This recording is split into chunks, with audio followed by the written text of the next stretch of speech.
Time to jump into the weirdness. But before we begin, I want you guys to open up the description of this video and subscribe to my brand new podcast, as well as follow my daily amazing fact account called The Fact Maniac. If you like podcasts, we have some really fun conversations over there with some really amazing guests. And of course, if you like amazing facts, which is the whole reason that you're here, you're going to love The Fact Maniac. So go check it out. Let's begin. Most of the time when we buy things, it's because of what they're promising. For example, this video is guaranteed to grow your hair back. But companies aren't always honest. In fact, some of the biggest companies in the world have gotten in some serious trouble about making false claims. So here are the ones that have lied to you.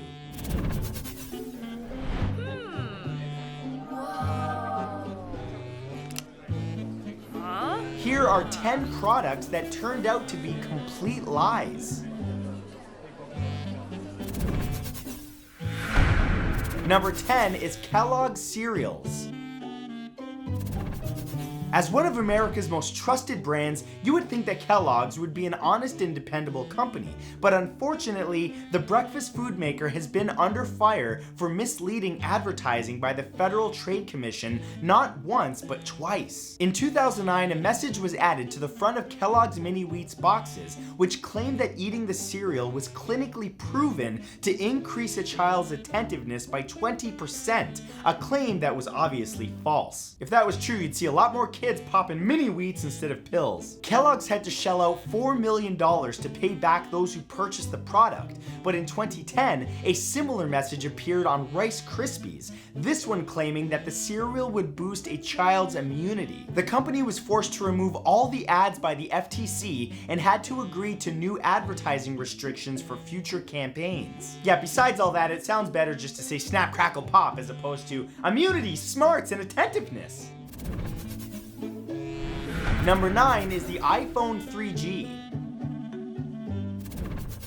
In 2008, Apple released the iPhone 3G with an ad campaign that promised it was twice as fast for half the price, a statement that actually had 2 lies in it. While many users were satisfied with the device, a number of them pointed out that not only was the price way higher than half price, but the phone's speed was incredibly disappointing. Several lawsuits were actually filed against the corporation for misleading advertisements. But in a surprising turn of events, Apple actually released a legal response, which, among 31 other points, declared that the claims in their ads were so outrageous that no reasonable person in a plaintiff's position could have reasonably relied on or misunderstood Apple's statements as claims or fact, which essentially means you shouldn't take everything you hear in Apple commercials as fact. I think the mistake they made here is assuming that everybody has common sense, which we all know is not so common. There's a lot of special people out there. Number 8 is Listerine. Science can be a tricky thing, especially when it comes to biased science that's conducted solely to sell merchandise. A prime example involves Listerine mouthwash, which was promoted by the then parent company Pfizer's marketing team back in 2005 as an excellent replacement for flossing. Soon after seeing the ad, a division of Johnson & Johnson that sold dental floss filed a lawsuit declaring the message Listerine was pushing was misleading and that dentists had been recommending flossing daily for years.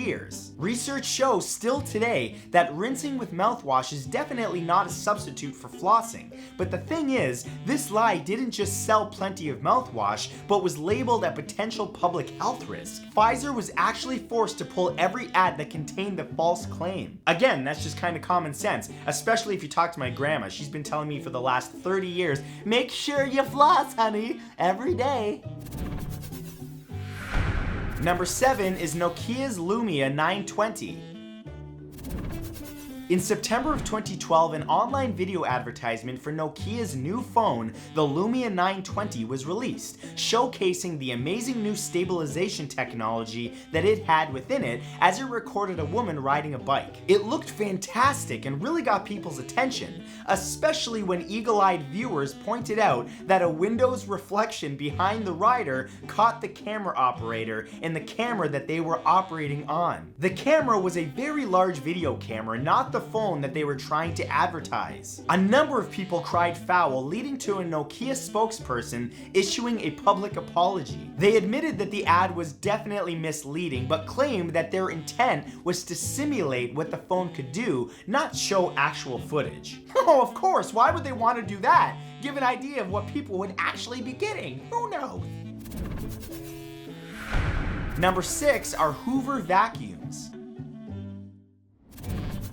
If you're wondering if offering ridiculous perks for individual purchases is a good idea, let the story of the Hoover vacuum fiasco dissuade you. In 1992, the British division of the Hoover Company announced a promotion which promised 2 free round-trip tickets to anywhere in Europe or the United States, so long as the customer spent over £100 on any Hoover product. However, the company didn't have the tickets or even enough appliances to meet the demand of over 200,000 buyers who were more interested in the ridiculously cheap airfare than the vacuums themselves. Trapped by their own lies, Hoover tried to hold off customers demanding their tickets, but in 1998 they were ordered to pay over £48 million to those people. Numerous executives were fired and the division was sold off to another company. Honey, look what I got for anniversary, it's a vacuum! Psych, it's actually a round-trip ticket. And it was a scam, so here's just the vacuum. Number 5 are Skechers. If you're looking to become a healthier you and have decided to start jogging or simply walking, then you're going to need to get yourself a good pair of running shoes. But maybe avoid any shoe that claims it's going to literally burn the calories for you. Okay, I'm wearing the sneakers. I think I feel the burn. Now this isn't a warning that normal people should have to receive, but in early 2012, it was one that they sure could have benefited from. This is because in May of 2012, shoe company Skechers reached a $40 million settlement with the FTC, promising to pay the money back to those who bought their shape-up shoes, which the company initially claimed would help sneaker wearers lose weight. Skechers even had a chiropractor endorse the shoes, claiming that he'd done an independent study. Yeah, the trouble is that he was married to a Skechers marketing rep. Yeah, I don't know, this whole thing sounds sketchy. I'm sorry, I had to, it was low-hanging fruit. Number 4 is Olay.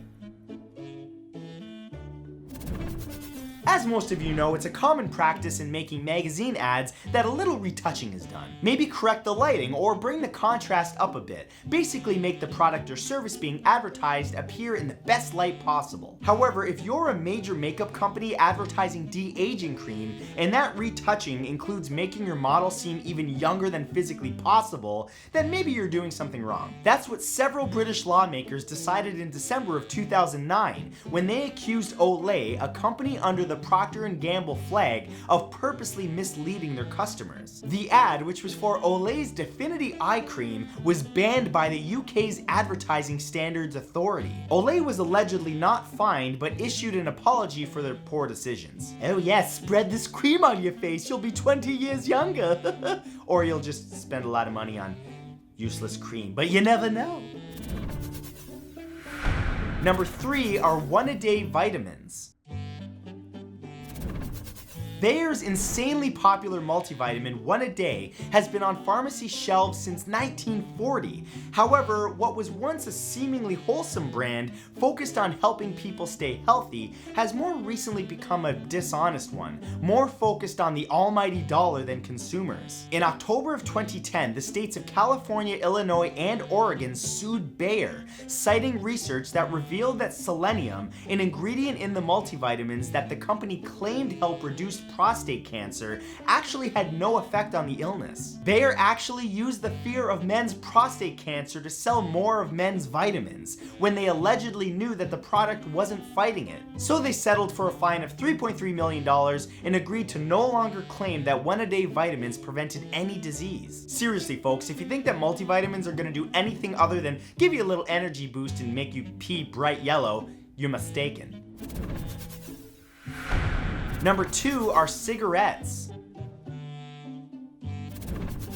Believe it or not, there was actually a time when cigarette companies were allowed to say just about anything about their products, and surprisingly, that included a bold-faced lie that smoking was actually good for you. Seriously. Back in the 1920s, advertisements started showing up in the form of posters and magazine inserts that claimed that doctors supported smoking in large numbers. One ad put out by Lucky Strike Cigarettes stated that 20,679 physicians say that Luckies are less irritating, implying that doctors were recommending cigarettes while other ads outright claimed not to be harmful at all. It was later revealed that many of the doctors who appeared in respected publications were not physicians at all, but instead actors. Then, of course, shockingly, it was proven that cigarettes are terrible for you. News that upset many people. Really though, nobody ever thought, geez, the fact that my mouth, my teeth, and my nails are turning yellow, that's not healthy, because I thought that was a sign of health. And number 1 are miracle drugs.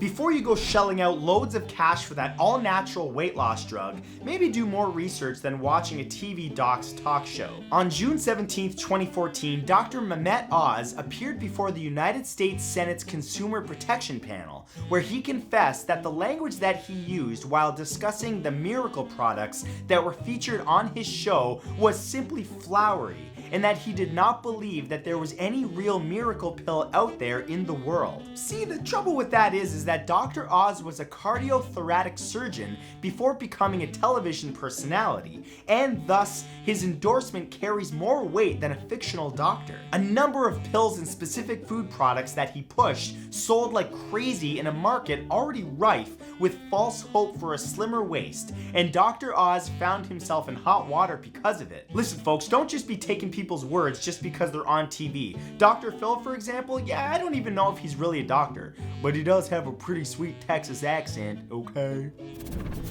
So that's it. Make sure you do your research, people. I don't want to see you being taken advantage of. And that being said, go follow my accounts in the description. Throwing that at you again. Seriously, I think you're going to enjoy the podcast. And the fact account. It's going to be great. I'll see you guys on those accounts and in the next video. Goodbye now.